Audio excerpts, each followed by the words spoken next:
결정장애에 빠진 사람들. 결정을 잘해야 자존감이 올라간다. 그런데 자존감이 낮은 사람들은 사소한 것도 잘 결정하지 못한다. 자신을 믿지 못하기 때문이다. 그래서인지 살면서 어떤 고민이 생기면 우리는 누군가를 찾아간다. 믿을 만한 사람을 떠올리고 그 중에서도 내 마음을 가장 잘 알아줄 것 같은 사람에게 고민을 털어놓는다. 고민이 해결되든 말든 그건 나중 문제다. 일단 털어놓기라도 하면 기분이 나아지고 고민도 해결되는 것 같으니까.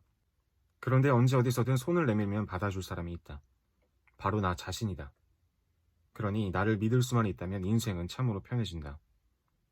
고민이 생길 때마다 다른 일을 찾아 나서는 수고를 할 필요도 없고 약점을 잡히지 않을까 고민할 필요도 없다. 자신에게 묻고 해결책을 찾아내고 괜찮다, 잘했다라는 소리까지 들을 수 있다면 어떤 고민 상담자보다 낫지 않은가. 결정을 잘하기 위한 조건 3가지. 어른이 되는 과정은 크고 작은 선택과 결정의 연속이다. 아이는 부모가 결정해주는 시기를 지나면 곧 학교, 전공, 직업, 연애, 결혼, 독립 등 수많은 결정들을 해야 하고 그러면서 인생을 배우게 된다. 그럴 때마다 아이는 누구를 찾아가게 될까? 비슷한 상황에서 다른 사람들이 어떤 선택을 했는지 궁금할 테고 후회하지 않는 결정을 하기 위해 머리를 쥐어짤 것이다. 많은 사람들이 고민 해결을 위해 다른 사람을 찾는 이유는 어쩌면 간단하다. 남들이 하는 대로 하면 중간은 갈 것 같아 안심이 되기 때문이다. 그러나 타인이 해결해 줄 수 있는 문제가 있고 자기만 답할 수 있는 문제가 따로 있다. 현명한 상담자라면 결국 마지막엔 스스로 결정할 일이라는 조언을 해줄 것이다. 살면서 마주치는 수많은 선택 상황 앞에서 혼자 결정할 수 있다면 그게 현명함 아닐까 한다. 그렇다면 결정을 잘한다는 의미는 뭘까? 3가지 포인트가 있다. 첫 번째는 적절한 타이밍이다. 아무리 오랜 결정이라도 시간이 너무 오래 걸리면 의미가 퇴색하거나 사라진다. 결정 장애를 앓는 사람들이 가장 자주 간과하는 점이다. 옳은 결정, 후회 없는 결정을 하겠다며 차일피일 미룬다. 결정을 잘하는 사람들은 결정을 언제까지 해야 할지 잘 안다.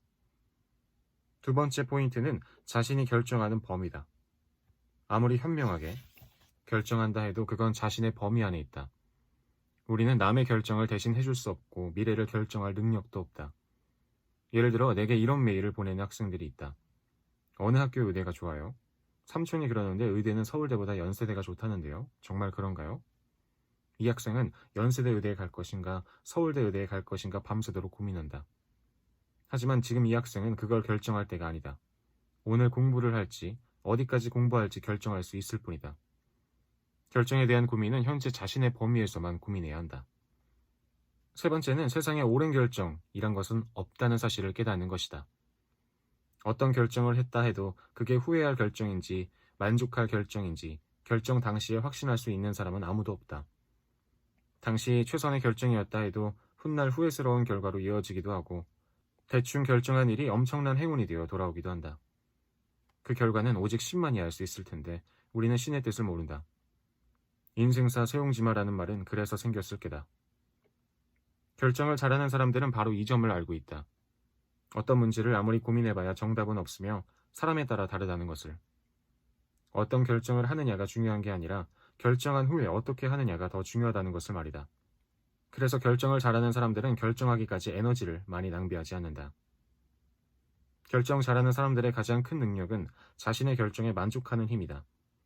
그들은 타인이 무심코 내뱉는 말, 이래라 저래라 훈계하는 말, 질투에 섞인 비아냥 등에 쉽게 흔들리지 않는다.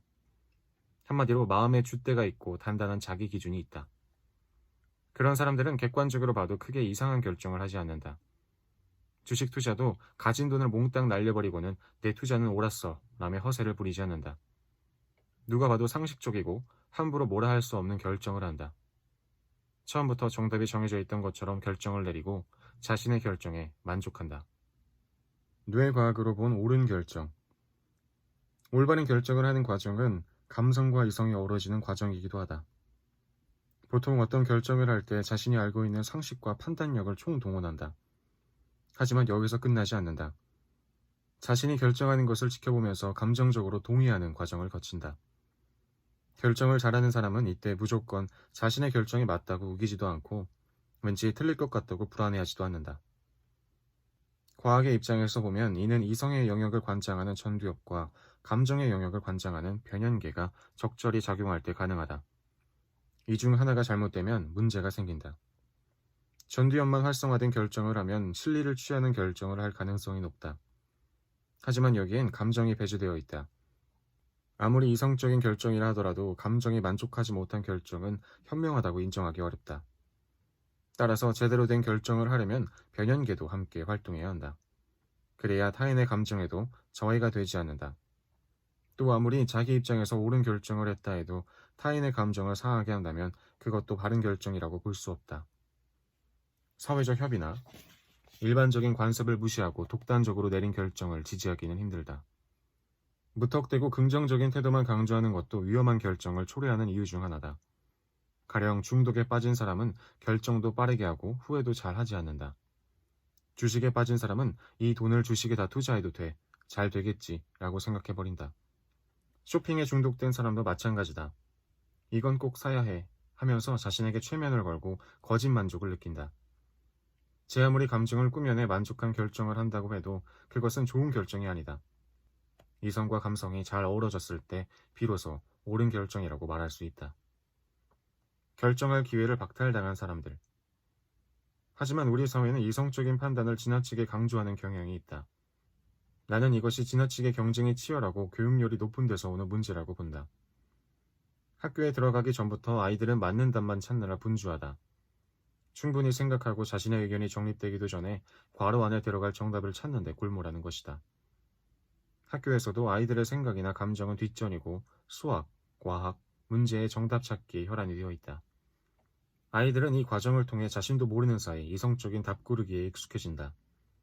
다시 말해 감정을 외면하거나 타인의 상태에 무관심해야 경쟁에서 이기고 성공할 수 있다고 믿으며 자라난다. 다시 말해 감정을 외면하거나 타인의 상태에 무관심해야 경쟁에서 이기고 성공할 수 있다고 믿으며 자라난다. 충분히 생각하지도 못했는데 어른들이 답을 미리 정해주고 외우라고 하니 아이는 결정할 기회도 결정 능력을 키울 기회도 함께 잃어버리고 만다. 이런 교육의 폐해를 우리는 심심치 않게 목격한다. 어릴 때부터 누구나 알아주는 수지였고 그 어렵다는 고시를 합격한 사람 가운데 이른바 고시오패스라 불리는 사람들이 바로 그들이다. 멀쩡한 줄 알았던 고위 공무원이 성범죄자의 소인을 갖고 있는 경우도 마찬가지다. 어릴 때부터 이성만을 너무 중시하는 현실에서 비롯된 문제다. 변연계는 인간이 절대 무시해서는 안 되는 날개 중 하나다. 전두엽이 발달해 공부를 잘하는 것도 중요하지만 감정을 돌아보고 공감하는 능력도 있어야 한다. 그래야 자신의 행동을 결정하는 능력도 생긴다. 게다가 변연계는 전두엽보다 일찍 자리를 잡는다.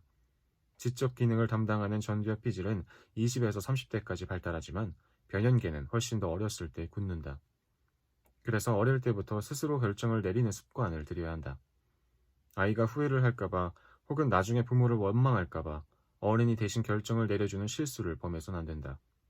어릴 때부터 변연계와 전두엽을 조화롭게 사용해서 결정할 수 있도록 훈련해야 한다. 하지만 어릴 때 결정한 경험이 없었다고 평생 결정 능력이 저하된 채로 사는 것은 아니다. 뒤늦게라도 결정 능력을 키우는 방법들도 있으니 너무 좌절할 필요는 없다. 결정력을 키우는 방법들. 지금까지 말했듯 결정력이 좋다는 것은 이성과 감성이 조화롭게 발달했음을 뜻한다. 다시 말해 전두엽과 변연계가 각각 잘 활성화되고 그 둘의 교류가 원활해야 한다. 지금부터 결정력을 키우는 데 도움이 되는 방법들을 소개한다. 예술하기. 전두엽과 변연계가 조화롭게 활성화되는 과정은 주로 예술활동에서 나타난다. 예술은 많은 경우 감정을 표현하는 일이다. 그렇다고 슬픔이나 기쁜 감정을 아무렇게나 표현한다고 예술이 될 수 없다. 전두엽을 활용해 표현하기에 가장 좋은 방식을 찾아내야 한다. 미술가라면 어떤 그림을, 어떤 물감을 써서 그려야 할지 계산을 해야 하고 작가라면 무엇을 어떻게 쓸지 판단하는 과정을 거쳐야 한다. 이 과정에서 자연스럽게 결정력이 좋아진다. 부모들이 아이들이 어릴 때부터 예술 방면에 공부를 시키는 것도 이런 이유에서다. 결정 저울 만들기. 어떤 것을 할지 말지 결정할 때 결정 저울을 만들어 보는 방법이다. 결정 저울이란 어떤 행동을 했을 때의 장단점, 그리고 하지 않았을 때의 장단점을 비교해 무게를 재는 도구다. 인간은 어떤 결정을 하기 전에 감정에 치우치는 경향이 있다. 이때 그것을 객관적으로 풀어 표현해보면 진짜 중요한 것이 드러난다.